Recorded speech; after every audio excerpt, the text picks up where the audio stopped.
Murder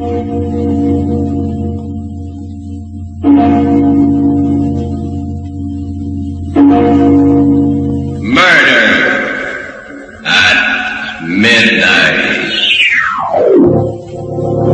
That gun won't do you any good. Besides, you're pointing it the wrong way. I'm pointing it right between your eyes. That's what I mean.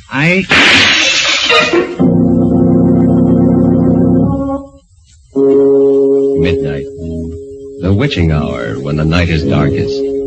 Our fears the strongest. And our strength at its lowest ebb. Midnight. When the graves gape open and death strikes. How?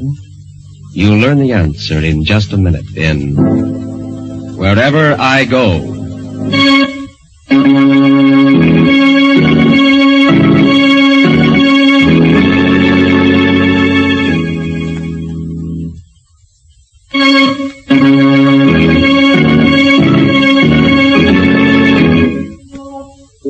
And now, Murder at Midnight. Tales of mystery and terror by masters of the macabre. Our story, A Study in Crime and Retribution, is by William Morwood. Its title, Wherever I Go.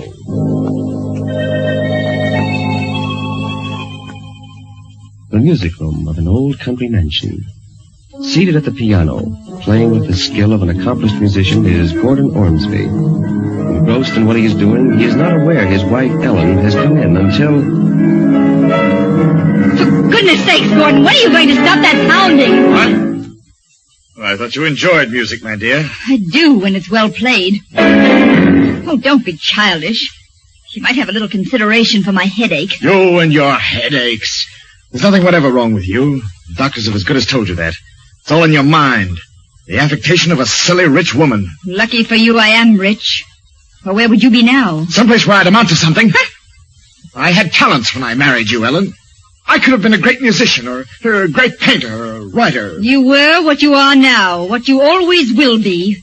A dilettante, a dabbler. It's your money that ruined me, softened me up, robbed me of my ambition. If you hate my money so much, there's nothing to prevent you walking out on it. I will, someday. Not if I know you. You'll stick around as long as I have a penny left. Oh, my head. Oh, you poor, poor darling. Oh, I don't expect sympathy from you, but, when I feel like this, I could kill myself. That would be too much to hope for. Wouldn't it be nice for you, Gordon? Little me out of the way, and all my wicked money to spend exactly as you pleased. But don't worry. I'll live to a ripe old age, just to spite you. I'd never thought of it before. Her dying. Never. But after that, I couldn't get it out of my head. There was so much I could do with her money. I could go abroad, study. But first, I had to get rid of her. It was dangerous even to think about, but I conceived a plan and developed it carefully, slowly, step by step. Ellen, we've got rats in the cellar. I saw signs of them today. How awful. We must do something about it. Ellen, have you done anything about those rats? I ordered some stuff from the drugstore. Well, there's only one thing that's any good, and you'll have to get a prescription for that. Arsenic. Let's eat home on Thursday, Ellen. Oh, but it's a servants' night out, and we always go to a restaurant. I know, but I want to try my hand at cooking up something. Well, it's sure to be poison, but... All right.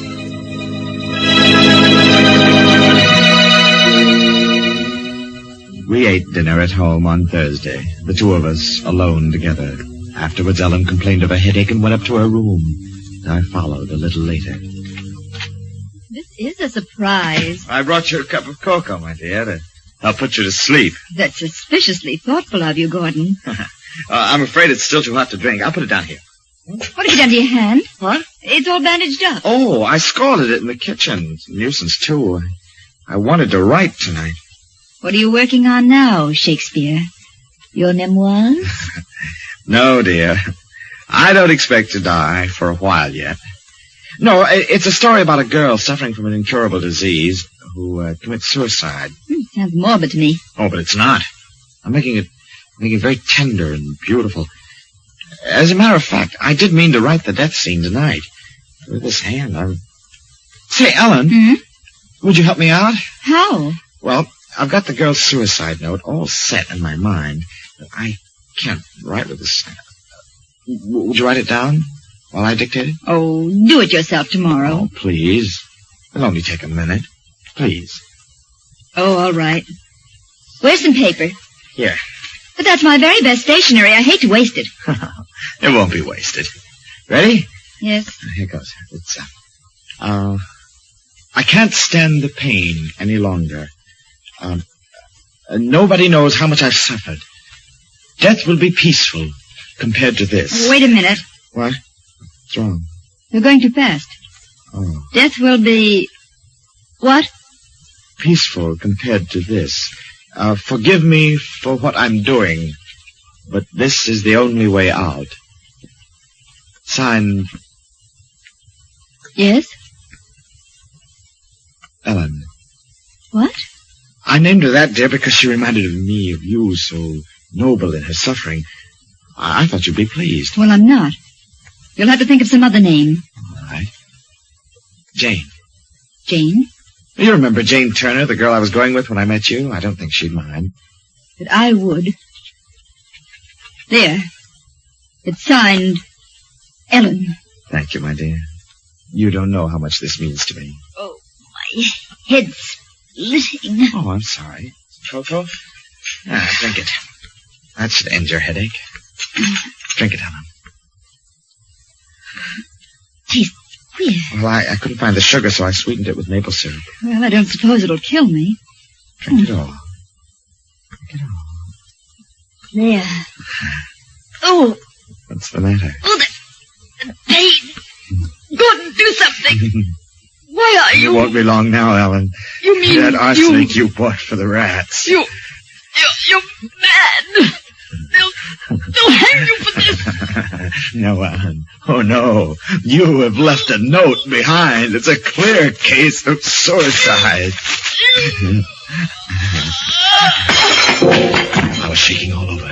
Yet my nerves had to be steady for what lay ahead of me. My own life depended on it. Music, that would relax me. The piano. I raced downstairs for the music room, but before I reached it, I heard the playing. I pushed open the door. A man was sitting there. A man I'd never seen before, but who was somehow vaguely familiar. Hello.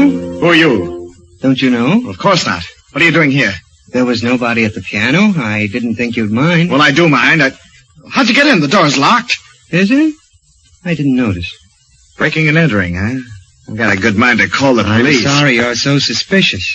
Still, I realize the strain you must be under. What do you mean by that? I'm afraid I'm interrupting you in business vital to both of us. I'll call again some other time. Oh, wait. You can't leave like this. At least tell me your name. I have many different names. When the time comes, you can call me by any one of them. Goodbye. I put the stranger out of my mind. Too much depended on the telephone call I had to make. A single slip-up now, and a rope was waiting for me. I dialed with shaking fingers. Dr. Sampson, this is Gordon Ormsby. You must come at once. Ellen is dead. I think she's taken poison.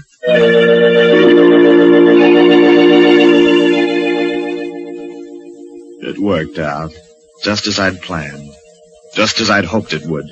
The doctor's visit, the police, the inquest, no false moves, no suspicions. I became the sole inheritor of a large estate and a free man. I moved out of the old house and into a hotel suite in town. I don't know when it started to happen, but I first knew that something was wrong when my fingers would no longer obey me at the piano. Nothing but calm. Rather, nothing but discords. I decided that my nerves were overstrained, that I needed a rest. I figured a trip somewhere would do me good. I went to the telephone to order my car brought around first thing in the morning, but before I picked up the receiver... Yes? I'm going with you, Gordon. Who is this? Your friend. How? I'll see you first thing in the morning. But... And the clear. Operator, you cut me off. I was making a very important call. There must be some mistake, sir. There was no call on your line. I didn't wait. I couldn't. I packed that evening. I slipped a gun into my pocket. I left the hotel. By 11 o'clock, I was far out in the open country, driving west. The night was pitch black, and every mile I burrowed further into the darkness. Then suddenly, a terrible conviction came over me. I knew I wasn't alone. I'm coming up front now, Gordon. You! I said I was coming with you. When did you get in this car? I've been here right along. You drive well, Gordon. A cool head and a steady hand. But then you had to have them, didn't you? What does that mean? I was just thinking out loud. The money's nice, but music means a lot too, doesn't it? A pity that went sour on you. Look, I don't know who you are or what you're talking about. And yet you proved a point to Ellen. You proved that you were an artist in a way, even though she couldn't live to appreciate it. Her death was your masterpiece. The sweat stood out on my forehead. My mouth was dry. I didn't want it this way. One murder was enough to haunt me. But he left me with no alternative. He knew too much. Somewhere along that road, when the night was darkest, I knew I had to kill the stranger. Yes. The mysterious stranger seems to know a great deal. Is it possible he knows even more than Gordon suspects about his plan for murder at midnight?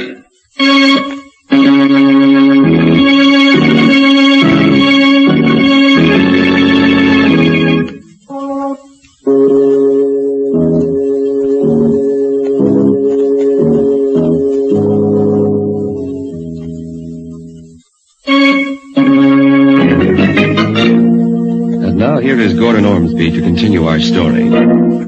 I knew what I was looking for. A lonely stretch of road with no sign of life. At last the headlights found it. A valley with trees growing down to the edge of the road. The stranger seemed asleep, but he stirred as I jammed on the brakes. What's wrong, Gordon? Must have a flat. The wheel feels funny. Would you mind having a look? That would be very unwise for me. Why? You have a gun in your pocket. I would make a perfect target out in the headlights. Well, since you're so suspicious. Here, take it. You amuse me, Gordon. However... How do they look? All right on this side. I'm sure it's one of the front tires. I'll see the other side.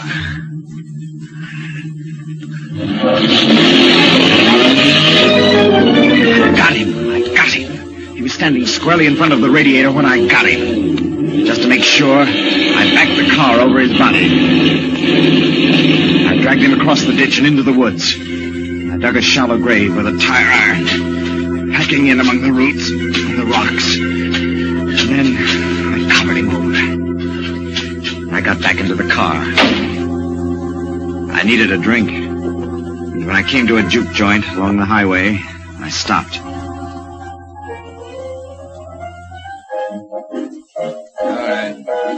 What's yours, mister? Scotch, straight. You been driving hard, mister? Why? You look all in. Give me another shot. No, wait. Look, I'll buy the bottle. I don't know it's one to sell. You know, scotch is hard to get around here. I'll pay for it. I took the bottle over to a booth and began putting it away. I felt better. Warm inside. It's going to be all right after all. The stranger was dead, and they'd never find his body. I was in the clear with nothing to worry about. Help a poor blind man! Help a blind man! There was something about that blind man's stick that got on my nerves. It came up to my table. Help the old blind man, please! Get away from here! Please, sir, if you'd be so kind. Will you get away? Yes, sir. I'm sorry. I don't want any favors from anyone. I said beat it! Hey! I'm going, but you shouldn't have done that. What's going on here? What's the idea of shoving Nettie? He was annoying me. Then I saw him. He had the blind man by the elbow and was leading him toward the door. The stranger. What's the matter with you, mister? What are you staring at? There. Don't you see him? Oh, blind Ned? Well, sure. No. The man with him, opening the door. There's nobody with him. Blind Ned don't need nobody. He's been going in and out of here by himself for years. But it was he. I knew it was. I'd killed him, buried him, and, well, was he dead or wasn't he? I had to know. I drove back up the road. There were the trees and the broken weeds in the ditch through which I'd dragged the body. I walked carefully among the leaves, searching for the grave. Hello there. What? What you doing? Oh, who are you? State trooper. Saw your car parked on the road, followed you in. Well, I'm looking for my watch. I lost it here this afternoon at a picnic. I didn't realize it until I got home, so of course I turned around. Sure. I'll help you. Oh, no, please don't bother. No bother. I got a flashlight here. Well, it's awfully nice of you, but I don't think... Hey, what's this? What? Where? Ground's all scraped up into a... Looks like a grave. Oh, well, what would a grave be doing here? That's what I'd like to know. Give me a hand, will you? Fresh dirt and rocks digs easy. Well, What's the matter? Scared? Oh, no. It's just down to the bottom anyhow. Oh. Well, I'll be... What is it? It's a grave, all right. But if there was ever a body in it, it's gone now. I had only one idea after that. To get away as far away as possible. I drove like a wild man the rest of the night and all next day, stopping only for gas. Finally, I just couldn't drive any farther. I stopped at a small hotel, went up to the desk to register. Sign here, please. Yeah. I'm driving across country, and I've got to start first thing in the morning. Certainly, Mr. Ormsby. Ormsby, okay. What time would you like to be called? At daylight. And another thing, I don't want to be disturbed under any circumstances. Yes, that's important. No matter who wants to see me, on what excuse, I don't want to be disturbed. I understand, Mr. Ormsby. Now, if you follow the court... The elevator doors were just closing when I saw him. He'd come in from the street and was walking across the lobby to the desk. I reached my room, dismissed the bellhop, and locked the door. With a shaking hand, I picked up the telephone. Yes, clerk? This is Mr. Ormsby. I thought I recognized a friend of mine in the lobby. A man about the same height and build as myself, dressed in a gray suit. I'm afraid... Well, he came in right after me. I haven't seen him in some time, and well, I've forgotten his name. Would you mind looking in the register and telling me what it is? Just a minute now, look. Here we are. Your signature, Mr. Ormsby, and then... Yes? I'm sorry, sir. There is something, but the name's blotted. I can't make it out. I knew now there was no escape. I took the money from my billfold and piled it on the table. I examined my revolver to make sure it was loaded. And then I sat and waited. A few minutes before midnight, the knock came.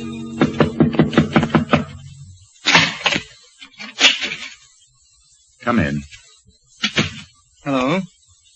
You act as if you were expecting me. I was. The only thing I'm not sure about is what you want. Or rather, how much. You should know. All the cash I've got's on the table. Nearly $500. Ellen left you a good deal more than that. All right, I'll write you out a check. Name the amount. Everything you possess. What? You're crazy. Do you honestly think, after the risks I took, the risks I'm still taking, I'd give everything away to a cheap blackmailer? Murder is an expensive hobby, Gordon. Well, not that expensive. If you want to be reasonable, say $50,000. I'm afraid there's no compromise. And I'm not just talking about money. Listen, this is your last chance. $50,000 or what, Gordon? Or you don't leave this room alive. You tried to kill me once before. Remember? I lost my head. The car only stunned you, and I didn't make sure that you were dead. It'll be different this time. It's always going to be different, isn't it, Gordon? When you disposed of Ellen, you were going to lead such a rich, beautiful life. Mm-hmm. But what happened to it? Your music went. You couldn't play. Shut up. And then your heart went. You struck out at an old blind man. Listen, you. There isn't very much left now, except your mind. And that's starting to go, too. Sometimes you see me, sometimes you don't. I see you now. Large as life. But do you see this? That gun won't do you any good. Besides, you're pointing it the wrong way. I'm pointing it right between your eyes. That's what I mean. Well, you...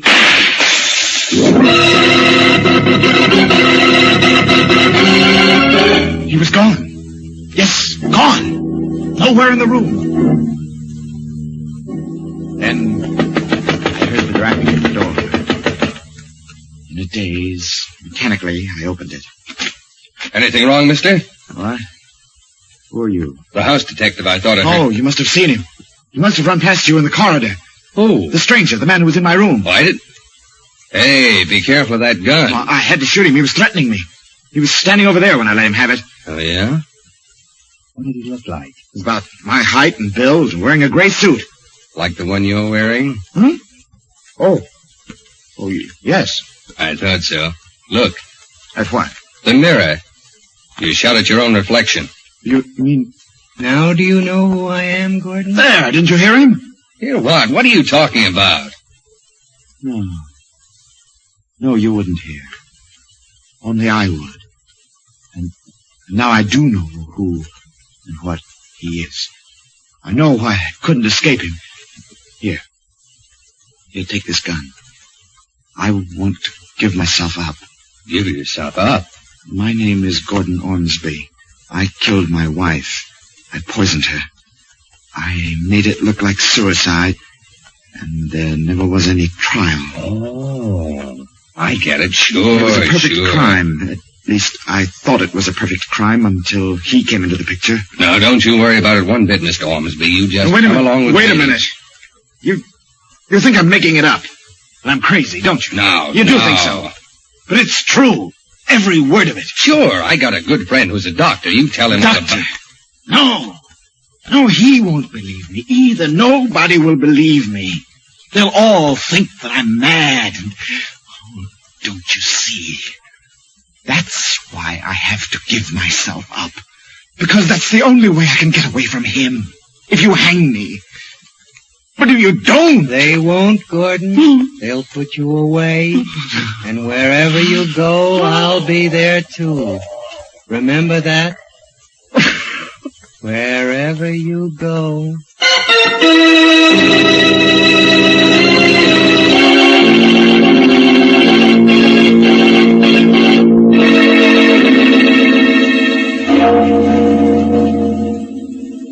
Taking him firmly by the arm, the detective leads the struggling Gordon out into the corridor. A corridor that grows darker and darker until it is completely black. Somewhere in that blackness, a voice is whispering. And it continues to whisper until it is drowned by a clock striking 12 for... Murder at midnight.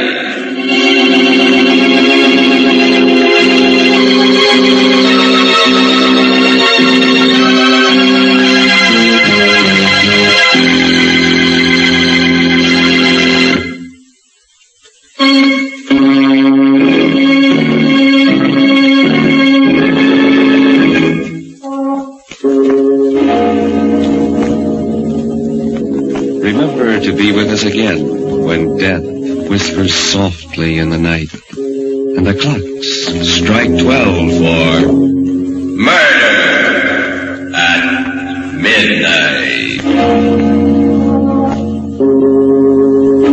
The part of Gordon Ormsby was played by Barry Kroger. With music by Charles Paul, Murder at Midnight was directed by Anton M. Leader.